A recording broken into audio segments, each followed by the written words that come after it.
Hello and welcome back to the Garnet Sports Show. I'm Victor Brady for the first time here in the 2012-13 school year.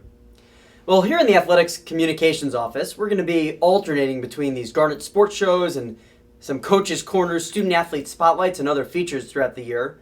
But for our first show of the semester, we're going to take a look at the past weekend in Swarthmore Athletics and look ahead to some of this upcoming weekend's games. Well, the first team to take the field in the fall for Swarthmore was the women's soccer team. They opened with a 1-0 loss to Misericordia on Friday in the opener of the SWAT Kick Classic, but rebounded with a 1-0 shutout victory over Wellesley on Sunday in the finale of that tournament. A pair of freshmen, Tasman Bailiff Curtis and Amanda Bosworth, combined for the lone goal. As the corner kick from Bailiff Curtis, it found the head of Bosworth open at the top of the 6-yard box, and she finished with style in a pouring rain at Clothier Field. Another freshman, Reba McGear, earned the shutout, her first victory in Garnet and White. The men's soccer team, they had a pair of games at home as well, and they were victorious in both. Took almost 96 minutes on Saturday in the season opener, a 1-0 overtime win over Rutgers Newark. Game winner Joe Keaty, in his men's soccer debut, the junior, he found sophomore Michael Stewart, who finished far post, and the Garnet opened the season with a victory. And on Sunday, it came back with a 4-1 win over Manhattanville in an NCAA tournament last year, and the Garnet looked really solid. The passing was precise, the goalkeeping stellar once again. It was Peter Maxted on Saturday, Jake Tracy on Sunday. Michael Stewart, he had the game-winning goal again. Also, a goal from Devin Baughan, a freshman, and 2 goals in the second half from McWelling Todman. He was in the right place at the right time both times, and Swarthmore won going away 4-1.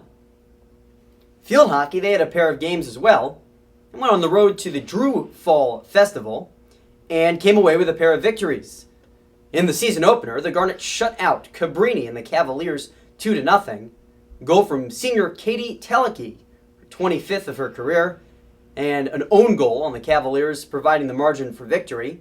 On Sunday, the Garnet took on Division II Mercy, and came away with a 3-1 win. It was 1-1 at the half, a goal from Ann Rosenblatt. And in the second half, a pair of seniors, Julia Talarico and then Katie Metter, on a penalty stroke. They capped the scoring 3-1 as the Garnet won that tournament. Drew was also 2-0, but Swarthmore, with goal differential, coming in first place in the Drew Fall Festival.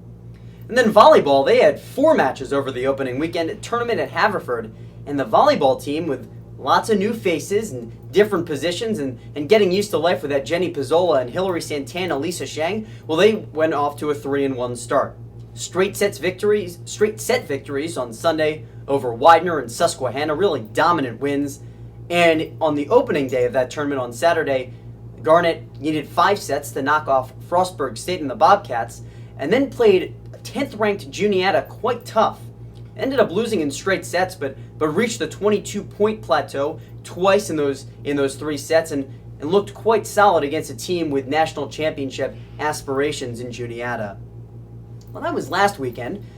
For the Swarthmore athletic teams, a couple big games this coming weekend, beginning Friday night as the volleyball team returns home, the first game at home in Tarble Pavilion of the year, and they will host the Eastern Eagles, another regional power, a team with national championship hopes and a lot of national tournament experience. That'll be a real good one here in Tarble Pavilion Friday night at 7. You can follow on live video, live stats here from Swarthmore.